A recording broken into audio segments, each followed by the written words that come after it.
Hey, coucou tout le monde, aujourd'hui on se retrouve dans une nouvelle vidéo et comme vous l'avez vu dans le titre, il va s'agir du November Challenge. Est-ce que ça peut faire un générique? Non. Mettez un petit emoji avec le sourire et les yeux qui pleurent là, tellement c'était mais nul cette musique, cette intro, ce générique, vraiment. Dites-moi ça s'il vous plaît. J'assume totalement ma connerie, je vous rassure. Du coup, on se retrouve pour le November Challenge qui est le 3e mois de challenge, le 3e mois consécutif où on réalise un challenge ensemble et cette fois-ci encore vous avez pu participer pour le choix des catégories avec moi sur Twitch, donc je vous invite à aller me suivre là-bas si ça vous intéresse pour pouvoir participer mais aussi faire des live lectures ou des live coworking en général. Vous pouvez faire ce que vous voulez là-bas, je vous mets tout ça en barre d'infos et on va commencer sans plus tarder car la vidéo va être très longue sinon encore une fois. Du coup pour le mois de novembre nous avons choisi la thématique cocooning. On savait pas trop au début mais on s'est dit allez, le mois de novembre c'est un entre-deux entre Halloween et Noël, c'est une période où l'automne s'installe vraiment, où il fait un peu frisqué, où on ressort les bougies, le plaid, où on a envie d'être emmitouflé, d'être dans son petit coin en mode ouais vraiment cocooning, dans un coin qui nous rassure, qui nous détend, qui nous pose. Et du coup on s'est dit qu'on allait faire ce challenge pour novembre avec cette thématique. Du coup comme les mois précédents, je vous invite à aller voir les vidéos si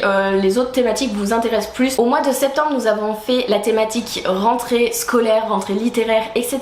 Au mois d'octobre c'était sur le thème d'Halloween. Donc si ça vous intéresse je vous laisse aller voir la vidéo du mois de septembre déjà et vous serez renvoyé vers celle de octobre. Si la thématique vous intéresse mais que vous vouliez pas le faire au mois de septembre et tout mais que ça vous intéresse de la faire maintenant tout de suite, vous pouvez aussi, libre à vous de faire ce que bon vous semble. Et du coup pour ce November Challenge, comme les mois précédents, il y a 2 sous-catégories. Donc une catégorie avec des paliers et une catégorie sous forme de bingo avec des catégories. Il y a trop de catégories, encore une fois, dans ma phrase, mais je ne trouve pas de formulation. Si vous en trouvez une, je suis preneuse, d'accord?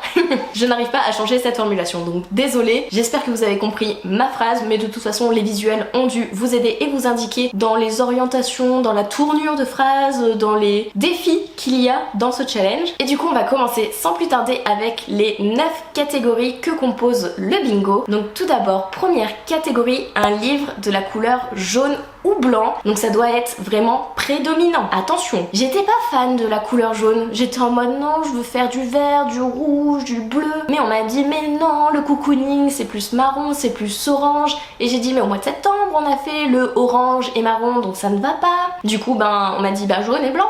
Parce que vert et rouge on va garder ça pour Noël normalement. Ça ressemble plus un peu au sapin, aux décorations et tout. J'ai dit ok. Du coup pour le livre jaune blanc, j'ai choisi de remettre encore une fois ce livre. Vous l'avez vu dans le Hot Summer Challenge, je ne l'ai pas lu. Il s'agit de La première fois que j'ai été deux de Bertrand Julien Nogadère, publié chez Flammarion. Ça fait plusieurs fois que je le mets dans des challenges mais je n'arrive pas à le sortir, je ne sais pas pourquoi. En tout cas il est bien jaune donc il va dans cette catégorie et je me suis dit peut-être qu'à force de le mettre j'arriverai à le sortir, non. Je veux pas relire le résumé comme d'habitude, je vous fais des résumés moi si j'arrive à en faire, sinon je vous laisse aller regarder tout ça, mais moi je veux me laisser vraiment la surprise pour pas trop me spoil, pour pas trop être orientée et me dire ouais allez c'est bon je les suis ici maintenant, il me tente bien au vu du titre de la couverture, allez hop on le sort et voilà, c'est ma logique en ce moment et ça marche plutôt pas mal donc on va continuer comme ça. Mais je peux vous dire que c'est une histoire d'amour et que c'est un peu un contemporain, il est écrit très court, très gros, il a 300 pages, il y a pas mal de dialogues, ça est aéré et tout. En vrai je peux le sortir, en vrai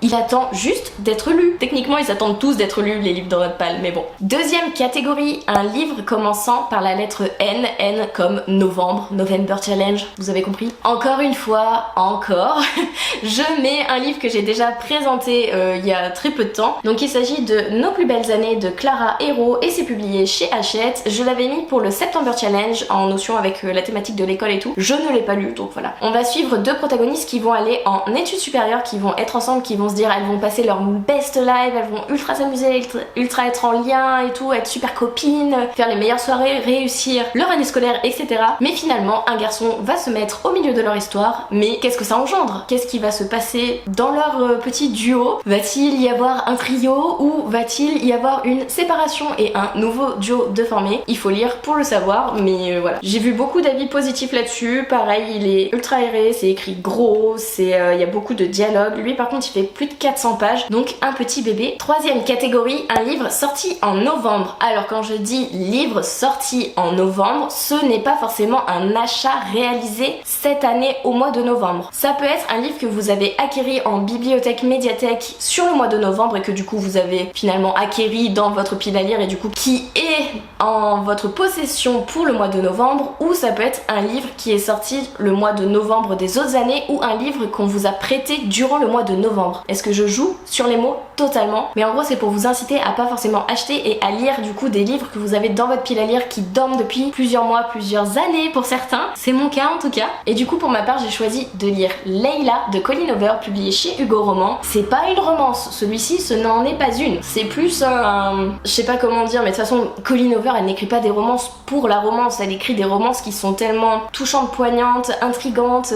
perturbantes, troublantes que tu es en mode ouais, ok, d'accord.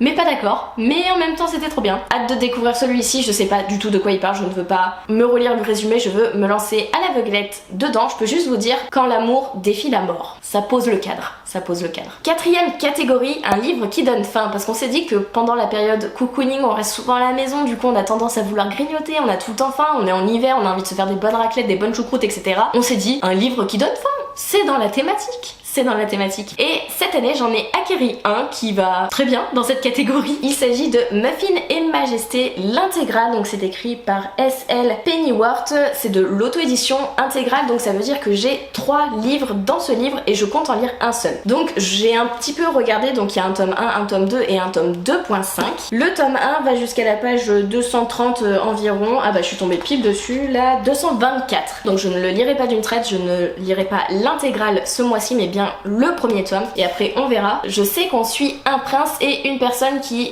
travaille dans les cuisines, qui fait de la pâtisserie, qui cuisine d'excellents petits gâteaux, et le prince adore les gourmandises, les petites friandises, les petits gâteaux, etc. Et du coup ils vont se rencontrer, il va avoir une histoire qui va tourner autour de ça, de la cuisine, de la gourmandise, mais aussi de la royauté, etc. Et je me suis dit, quand je l'ai vu déjà, l'objet livre est super beau. Attendez, je vous montre sans la jaquette. Tadam. Mais aussi je me suis dit, ah ouais, si on mélange nourriture et royauté, moi ça me va bien, ça me va bien. Puis une intégrale pour ce prix là, j'aime bien la couverture, j'aime bien l'histoire, allez, c'est parti. Cinquième catégorie, un livre se déroulant dans la nature, et j'ai triché. Vous allez le voir dans la vidéo, mes 3 livres à lire obligatoirement au mois de novembre, mais j'ai sélectionné un livre pour le November Challenge qui est également dans la vidéo que vous allez voir prochainement. Il s'agit de Sous la porte qui chuchote de T.J. Klune, c'est publié chez De Saxfus, c'est le livre que vous m'avez choisi sur Twitch, donc je suis obligée de le lire, donc il faut que je le lise avant la fin de l'année. Donc je me suis dit, bah autant le mettre dans 2 challenges, comme ça tu seras obligé de le lire. C'est une bonne idée, non? En tout cas moi je trouve. Pareil, je ne vous dis pas de résumé, je sais juste que ça va être un peu un livre qui va être assez morbide parce que ça parle de mort. Je vous lis juste la phrase d'accroche. Bienvenue dans notre salon de thé, la traversée de Charon. Le thé y est chaud, les scones bien frais et les morts juste de passage. Voilà, j'ai hâte de les découvrir. Merci à vous de me l'avoir choisi, il m'intriguait énormément, mais je ne savais pas quand le sortir de ma pile à lire. Et ben voilà, il sortira peut-être ce mois-ci. Sixième catégorie, un cozy mystery. Ne sachant pas ce que ça voulait dire, j'ai demandé à la communauté de me dire un petit peu à quoi correspondait ce terme. Oui, je suis nulle, d'accord? Je suis une booktokeuse, une booktubeuse, une book instagrammeuse en carton, ok? Du coup, on m'a dit que c'était le cozy mystery, c'était un peu une enquête, mais c'était pas forcément un policier avec des policiers qui mènent l'enquête ou des enquêteurs qui mènent l'enquête, mais plus des gens lambda qui veulent comprendre quelque chose, mener leur propre enquête et aboutir à la solution finale. Du coup je me suis dit pourquoi pas lire un livre que tu as reçu récemment de la part de la collection R. Je suis en partenariat avec eux, non rémunéré, donc je reçois les livres gratuitement. Bah ce livre que j'ai reçu dernièrement, je me suis dit il rentre bien dans la catégorie en fait, et en plus c'est un jeunesse, donc au pire, au milieu de toutes ces bricasses là que tu viens de présenter, tu auras de quoi te détendre. Il s'agit de celui-ci, donc Détonnante détective de Jennifer Chambliss-Bertman, c'est publié du coup chez R Jeunesse, et je ne vais pas relire le résumé, juste une petite phrase d'accroche. Une enquête littéraire bourrée de péripéties et d'humour par l'autrice de la série Chasseuse de livres. Juste enquête, humour, jeunesse, collection R. Me suis dit, allez, c'est bon. t'as ton livre Cozy Mystery, donc le voici. 7ème catégorie, un livre avec un animal dans l'histoire. Au début on voulait partir avec un animal sur la couverture, on s'est dit que c'était trop ciblé, donc on s'est dit pourquoi pas partir sur un livre avec un animal dans l'histoire mais qui peut inclure un animal sur la couverture uniquement. Mais moi j'ai poussé le vice un peu plus loin, je suis partie dans un roman d'urban fantasy, donc avec des vampires, des loups-garous, etc. Et un loup-garou est un animal techniquement, même si ici c'est un humain qui se transforme en animal. Non, j'ai choisi de lire L'Héritage, donc le premier tome, La Dernière Gardienne, c'est écrit par Inès Dujardin et publié chez Elixiria. J'ai découvert l'autrice en début d'année à un salon littéraire, à un tout petit salon qui était dans le 03 et je me suis dit allez, on peut le sortir maintenant. Ni une ni deux, il y a l'animal sur la couverture, il y a l'animal dans l'histoire. Allez, c'est une petite duologie en plus, donc je me dis au pire tu lis le premier tome, t'accroches pas, si t'accroches, tu vas lire le tome 2 et t'auras une autre saga de terminer. Que de bénéfices moi je vous dis. 8ème catégorie, un roman graphique. Donc un roman graphique, ça inclut BD, manga et roman graphique ou roman avec des illustrations en général. Du coup pour cette catégorie j'ai choisi de lire un tome 3 et du coup de continuer une saga de manga, donc il s'agit de celui-ci. Donc Shadow House, c'est écrit par Somato, c'est le 3ème tome, c'est publié chez Glénat. Du coup on suit une protagoniste qui en fait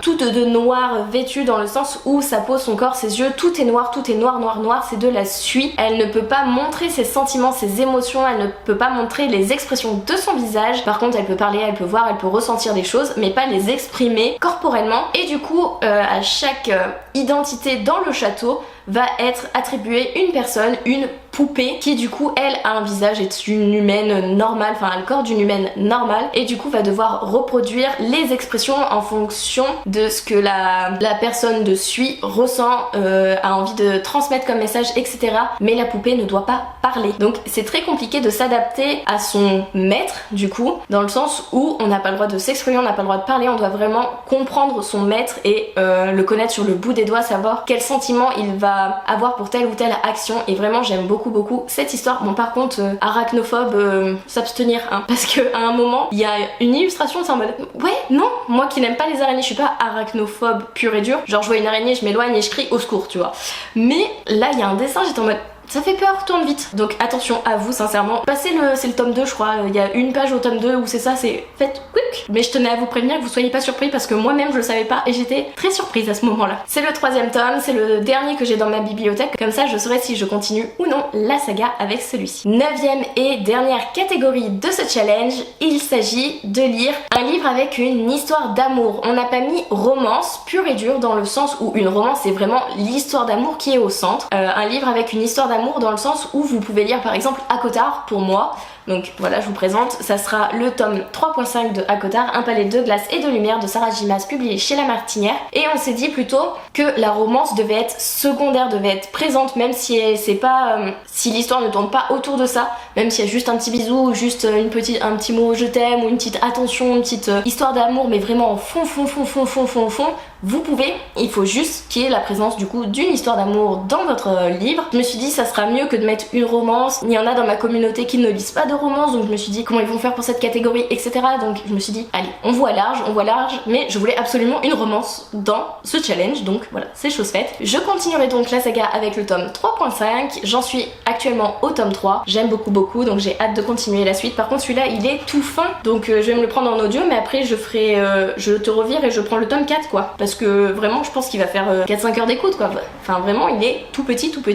Donc voilà le dernier livre que je vous présente pour cette 9ème catégorie. Et du coup pour le bingo du challenge du November Challenge. Pour le bingo vous n'êtes pas obligé de lire des romans. Si vous ne lisez que des BD, des mangas, des graphiques, vous pouvez lire ça. C'est pas parce qu'il y a une catégorie roman graphique que il y a que cette catégorie qui inclut des romans graphiques. Vous pouvez vraiment lire ce que vous voulez pour chaque catégorie. Vous n'êtes pas obligé de mettre non plus un livre par catégorie. Vous pouvez mettre un livre qui rentre dans plusieurs catégories. Vraiment ce challenge vous le faites à votre sauce. Le but c'est de dégommer sa pile à lire entre le 1er novembre et le le 30 novembre et de se faire plaisir et de sortir des livres qu'on n'aurait pas forcément sortis à ce moment-là, etc. Vraiment de vider notre pile à lire quoi. De vider ces livres qui s'entassent derrière nous, derrière moi. Vraiment c'est dans cette optique-là qu'on a fait ce bingo et d'autant plus qu'on a fait un second défi dans le November Challenge avec du coup un défi de palier qui là correspond à un nombre de livres lus. Donc vraiment si vous n'avez pas du tout envie de participer à mon bingo, si vous avez d'autres challenges en cours actuellement, si vous avez pas forcément trouvé de livres qui rentrent dans le bingo etc et que vous avez juste envie de lire un nombre de livres et de dégommer votre pile à lire comme ça, vous pouvez aussi grâce au challenge palier. Premier palier, 0 à 5 livres, allumons une bougie. On reste toujours dans le mood cocooning et la première chose que l'on fait quand on voit qu'il pleut dehors, qu'il fait froid, qu'on va commencer à ressortir le plaid etc, c'est on allume une bougie pour se dire il y a une petite source de chaleur, il y a une bonne odeur qui s'en dégage, il y a un petit peu de lumière etc. 6 à 10 livres, lecteur du dimanche, donc on se cale justement dans le canapé avec notre petite bougie, notre petit plaid, un bon livre cocooning, un petit feu de cheminée, soit sur la télé, soit vous avez vraiment une cheminée et vous avez de la chance. Quelque chose qui est un lieu où vous vous sentez bien, où vous avez envie de lire, de vous poser, où c'est un peu votre bulle, votre zone de confort et du coup ça vous fait penser que vous êtes un lecteur du dimanche parce que vous prenez du temps pour vous, vous prenez du temps à lire et à faire ce qu'il vous plaît. Troisième palier, 11 à 15 livres, amateur de boissons chaudes. Et oui, qui dit ça se rafraîchit dehors, on est en automne, on est au mois de novembre, on va avoir envie de se faire un petit chocolat chaud, un petit café, un petit thé, une petite tisane, un petit cappuccino, que sais-je, ce que vous voulez, avec des petits chamallows, de la crème chantilly si ça vous plaît. On a froid donc on essaye de se réchauffer comme on peut. Et quatrième palier, 16 à 20 livres, plan B automnal.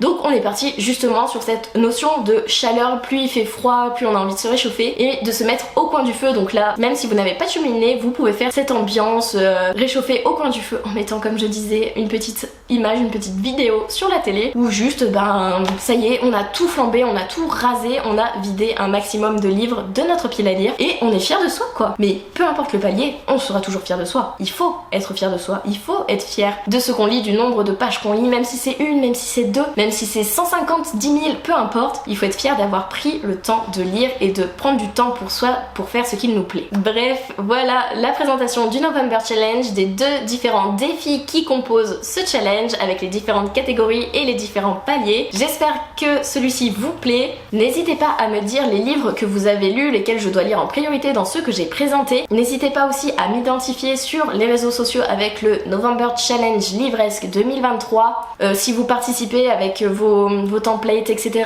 vos vidéos que j'aille les voir, commenter et partager et aimer tout ça, n'hésitez pas, n'hésitez pas. Si vous n'avez pas de réseaux sociaux mais que vous voulez qu'on discute quand même de nos lectures, n'hésitez pas à aller dans le Discord ou à nous rejoindre sur Twitch où on lit un maximum et je vous avoue que Twitch m'aide énormément à lire des livres et à dégommer ma pile à lire pour le coup. J'espère que la vidéo vous aura plu. N'hésitez pas à mettre un petit emoji pour cette vidéo, soit une petite tasse de café, un petit mug, soit une petite bougie justement. Merci à vous d'avoir regardé cette vidéo, merci d'être de plus en plus nombreux, n'hésitez pas à commenter, liker et à vous abonner si c'est pas fait. Et moi sur ce je vous fais des bisous et je vous dis à une prochaine vidéo. Bye.